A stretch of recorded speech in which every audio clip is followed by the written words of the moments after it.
Jesus will bring full salvation 22. Bendiciones hermanos y hermanas de habla hispana, soy Diana Canadi, saludos desde San Luis, Missouri. Es una alegría para mí hablarles lo que dice la Biblia acerca de los últimos tiempos. Espero que esta lección sea de inspiración y motivación para su vida, a fin de que usted como hijo de Dios, madure espiritualmente y sea de bendición en su casa, su iglesia y comunidad. Oremos. Padre del cielo, te pido humildemente en el nombre de Jesús, que toques con tu Espíritu Santo el corazón de mis oyentes, y que ellos puedan prepararse y mantenerse firmes en estos tiempos duros y difíciles del fin. Amén. Jesús traerá la salvación completa. Por varias semanas hemos estado hablando de la importancia de recordar la muerte de Jesús, y lo que significa para nosotros en el presente, pasado y futuro, no solos para esta vida, sino también para la vida venidera. De eso hablaremos en esta conferencia. Nuestro Dios Todopoderoso creó a los seres humanos para tener una relación de amor y comunión con Él, nos hizo con la capacidad de fuéramos semejantes a Él, y que llegáramos a convertirnos en sus hijos e hijas literales, al recibir su Espíritu en nuestro ser, por medio de la fe en Él. Efesios 1 del 4 al 5.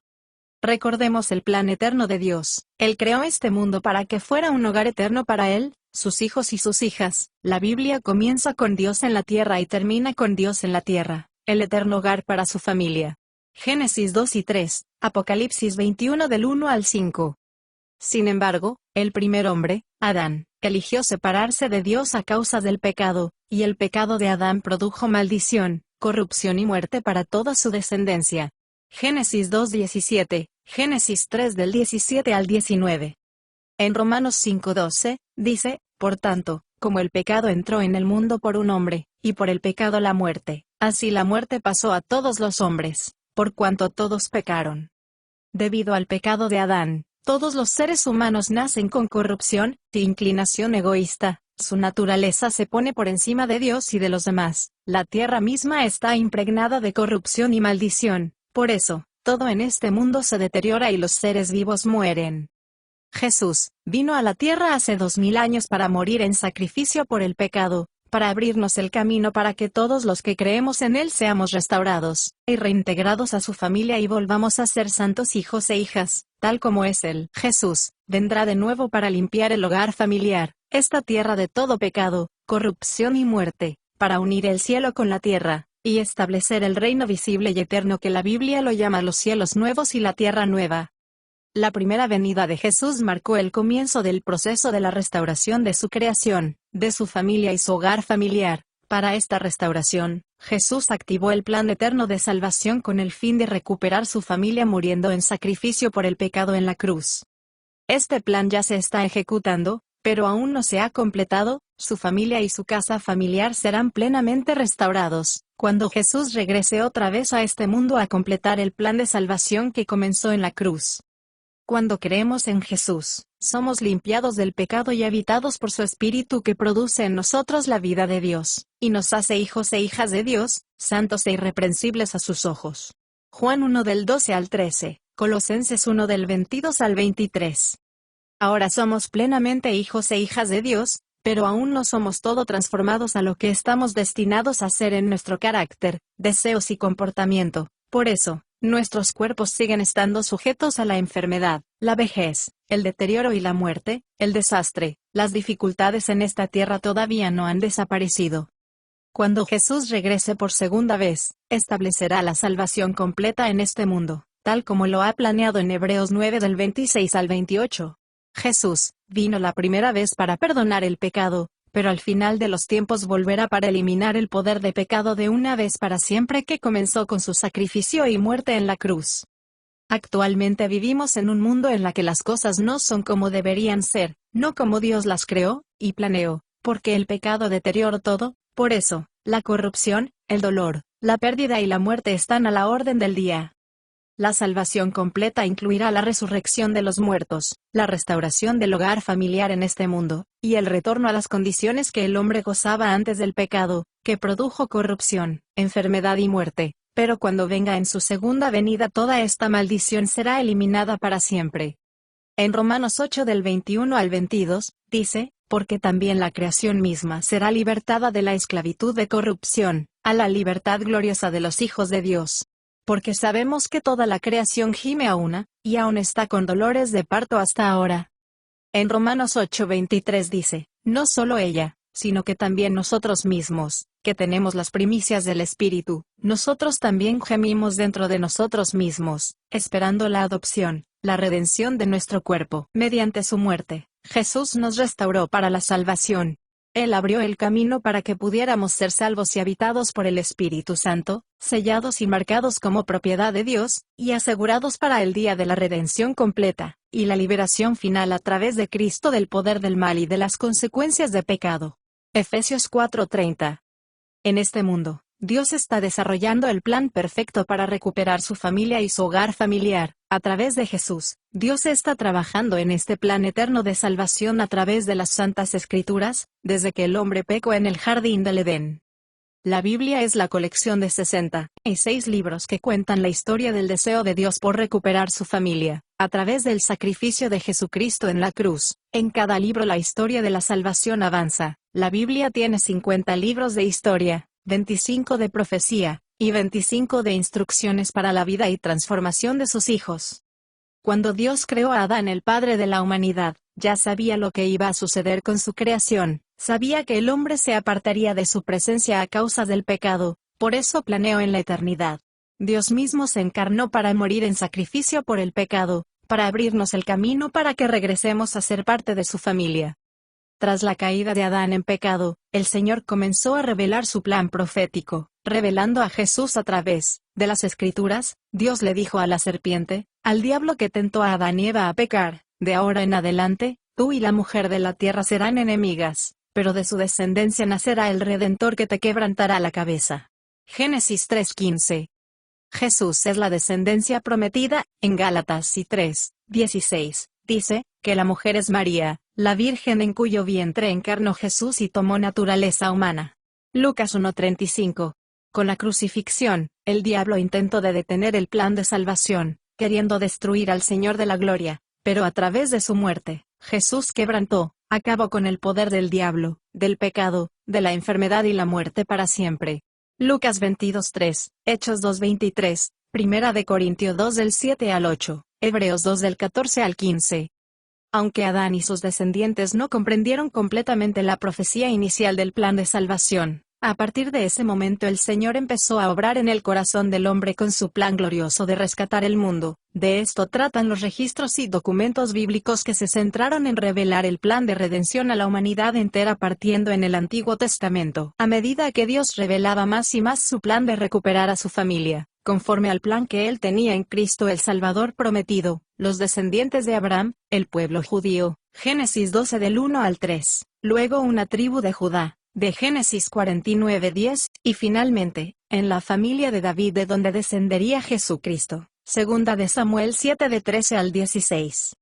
Jesús, nació judío de la tribu de Judá, de la descendencia de David. Durante su ministerio, principalmente predicó a las personas judías, que creían que, de la descendencia de David, por medio de una mujer vendría el Salvador prometido.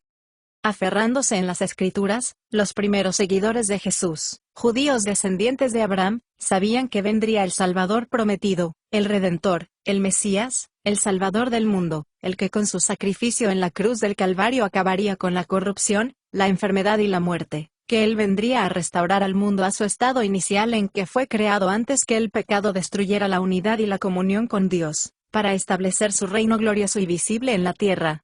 Isaías 51:3, Daniel 2:44, Daniel 7:27. Después de que Jesús resucitara de entre los muertos, Dios siguió utilizando las Escrituras para revelar a sus apóstoles, como su palabra profética se cumple periódicamente a través de las Escrituras, de que Jesús el Cordero de Dios, se entregaría voluntariamente en sacrificio para redimir a los hombres y mujeres del pecado por medio del arrepentimiento y la fe en Jesucristo. Lucas 24 del 44 al 48. El primer mensaje de Jesús a sus seguidores después de regresar al cielo está en Hechos 1:11, donde los ángeles dicen, varones galileos, ¿por qué estáis mirando al cielo? Este mismo Jesús, que ha sido tomado de vosotros al cielo, así vendrá como le habéis visto ir al cielo. Pedro, uno de los 12 apóstoles de Jesús, en uno de sus primeros sermones predicados, en Hechos 3 del 20 al 21, después de que Jesús regresara al cielo, fue, que es necesario que el Padre envíe a Jesucristo, que os fue antes anunciado, quien de cierto es necesario que el cielo reciba hasta los tiempos de la restauración de todas las cosas, de que habló Dios por boca de sus santos profetas que han sido desde tiempo antiguo. Los primeros cristianos vivieron sus vidas buscando y esperando que Jesús volviera y les cumpliera la promesa de traerles la salvación y redención completa, dándoles la esperanza para vivir confiados y seguros en medio de este mundo difícil, contaminado y dañado por el pecado. La segunda venida de Jesús se menciona 23 veces en los 27 libros del Nuevo Testamento. Por ejemplo, en Tito 2:13, dice: estamos aguardando la esperanza bienaventurada y la manifestación gloriosa de nuestro gran Dios y Salvador Jesucristo. En 1 de Corintios 1 del 7 al 8, dice: de tal manera que nada os falta en ningún don, esperando la manifestación de nuestro Señor Jesucristo, el cual también os confirmará hasta el fin, para que seáis irreprensibles en el día de nuestro Señor Jesucristo. En 1 de Tesalonicenses 4 del 15 al 18, dice: por lo cual os decimos esto en palabra del Señor, que nosotros que vivimos, que habremos quedado hasta la venida del Señor, no precederemos a los que durmieron. Porque el Señor mismo con voz de mando, con voz de arcángel, y con trompeta de Dios, descenderá del cielo, y los muertos en Cristo resucitarán primero. Luego nosotros los que vivimos, los que hayamos quedado, seremos arrebatados juntamente con ellos en las nubes para recibir al Señor en el aire, y así estaremos siempre con el Señor. Por tanto, alentaos los unos a los otros con estas palabras. Saber esto es muy importante, porque la Biblia dice claramente que el caos y la calamidad antecederán al regreso del Señor. Por eso, tenemos que entender que el plan de Dios nos fortalece espiritualmente, y nos da una vida con esperanza que proviene de saber que Jesús regresará pronto, y nos ayudará a enfrentar los desafíos que tiene esta vida presente hasta que venga en su segunda venida. En la semana de la crucifixión de Jesús, sus apóstoles llegaron a Jerusalén el domingo, y comieron la última cena con él. Esta cena tuvo lugar un día jueves, y Jesús fue crucificado el viernes. Jesús en su última semana predicó varios mensajes en el templo de Jerusalén en las noches, y luego, él y sus discípulos regresaban a Betania a dormir, que quedaba a 8 kilómetros de Jerusalén. El miércoles por la tarde, mientras Jesús y sus discípulos salían del recinto del templo para regresar a Betania, sus apóstoles le mostraron a Jesús varios edificios levantados en los terrenos del templo. La respuesta de Jesús fue: ¿veis todos estos edificios? Les aseguro que serán completamente demolidos, y no habrá piedra sobre piedra que no sea destruido. Mateo 24:2. Entonces, Jesús subió al monte de los Olivos, a las afueras de Jerusalén, y 4 apóstoles con él, Pedro, Santiago, Juan y Andrés. Ellos acercándose a él, le preguntaron: dinos, ¿cuándo sucederán estas cosas? ¿Y cuáles serán las señales que aparecerán antes de tu venida y el fin del mundo? Mateo 24:3. Estos hombres no fueron amedrentados por lo que Jesús dijo sobre el templo, porque ellos sabían por las Escrituras que esta era presente y llegará a su fin, y que antes del fin se verá llantos, lágrimas, sufrimiento y calamidades. Los apóstoles también sabían por las Escrituras que el pueblo de Dios finalmente sería salvo de la destrucción venidera. Usando Joel 2 del 30 al 32, Jesús respondió a sus preguntas, diciendo: porque entonces habrá gran tribulación, cual no la ha habido desde el principio del mundo hasta ahora. Mateo 24 del 21 al 22. El Evangelio de Lucas 21-26, dice, que los corazones desfallecerán por el temor, y la expectación de las cosas que sobrevendrán en la tierra, porque las potencias de los cielos serán conmovidas. Luego, Jesús continuó diciendo, en Lucas 21-28, que, cuando estas cosas comiencen a suceder, erguíos y levantad vuestra cabeza, porque vuestra redención está cerca. El griego, la palabra mirar hacia arriba, se usa en sentido figurado cuando uno está eufórico y lleno de gozosa expectativa, porque a pesar del caos que nos rodea, la salvación eterna está a la puerta, porque Dios nos ayudará a mantenerse firmes, y a superar la situación hasta que venga en las nubes a levantarnos y liberarnos, haciéndonos recordar para que cuando veamos que estas cosas empiecen a suceder, estemos seguros y gozosos que el fin se acerca. En Mateo 24 del 6 al 8 dice, y oiréis de guerras y rumores de guerras, mirad que no os turbéis, porque es necesario que todo esto acontezca, pero aún no es el fin. Porque se levantará nación contra nación, y reino contra reino, y habrá pestes, y hambres, y terremotos en diferentes lugares. Y todo esto será principio de dolores. La palabra griega traducida como dolores de parto de Mateo 24:8, nos hace entender que el dolor y el sufrimiento desaparecerán a medida que venga Jesucristo, que el dolor de la mujer es terrible, pero cuando nace el bebé, ese dolor se convierte en gozo y alegría inexplicable, por el resultado final que acontece con la venida del bebé. Los primeros cristianos sabían que el caos y la calamidad son señales que anteceden al regreso del Señor Jesucristo. Los autores del Nuevo Testamento hicieron referencia a ello. Pablo y Pedro escribieron. Pablo escribió en 2 de Timoteo 3 del 1 al 5, a su hijo en la fe, también debes saber esto, que en los postreros días vendrán tiempos peligrosos. Porque habrá hombres amadores de sí mismos, avaros, vanagloriosos, soberbios, blasfemos, desobedientes a los padres, ingratos, impíos, sin afecto natural, implacables, calumniadores, intemperantes, crueles, aborrecedores de lo bueno, traidores, impetuosos, infatuados, amadores de los deleites más que de Dios, que tendrán apariencia de piedad, pero negarán la eficacia de ella, a estos evita.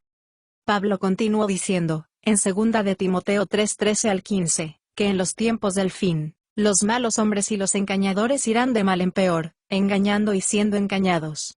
Pero persiste tú en lo que has aprendido y te persuadiste, sabiendo de quién has aprendido, y que desde la niñez has sabido las sagradas escrituras, las cuales te pueden hacer sabio para la salvación por la fe que es en Cristo Jesús. Nótenos como Pablo exhortó a Timoteo a mantener sus ojos puestos en la salvación, en la redención, y la liberación, que estas cosas vienen de Jesús. Las Escrituras nos dan una visión general del plan glorioso que se está desarrollando, para infundirnos confianza y fortaleza que nos ayudará a superar el futuro. Pedro escribió una epístola a todos los cristianos que habían sufrido persecución por su fe, diciéndoles que, aunque la situación va a empeorar cada vez más y más, ellos no debían desanimarse en medio de la tribulación, porque conocen el plan eterno de salvación, porque todo pasará pronto y la redención gloriosa de Jesús se acerca. Pedro escribió en 1 de Pedro 1 del 3 al 5, que debemos bendecir a Dios y Padre de nuestro Señor Jesucristo, que según su grande misericordia nos hizo renacer para una esperanza viva, por la resurrección de Jesucristo de los muertos, para una herencia incorruptible, incontaminada e inmarcesible, reservada en los cielos para vosotros, que sois guardados por el poder de Dios mediante la fe, para alcanzar la salvación que está preparada para ser manifestada en el tiempo postrero. En 2 de Pedro 3:13, Pedro una carta a los martirizados por su fe, para que recuerden lo que se les ha enseñado. Estas palabras fueron escritas antes de su muerte, pero nosotros esperamos, según sus promesas, cielos nuevos y tierra nueva, en los cuales mora la justicia.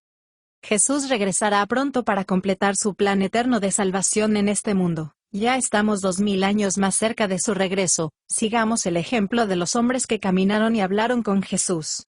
Y así como la primera generación vio, se gozó y experimentó su primera venida, mirando su gloria y su poder, así será también en su segunda venida. Todos nosotros nos gozaremos y festejaremos su poder y gloria. Por eso, no tengamos miedo de las cosas que pasan, estemos gozosos y festejemos porque el día de nuestra salvación y redención se acerca.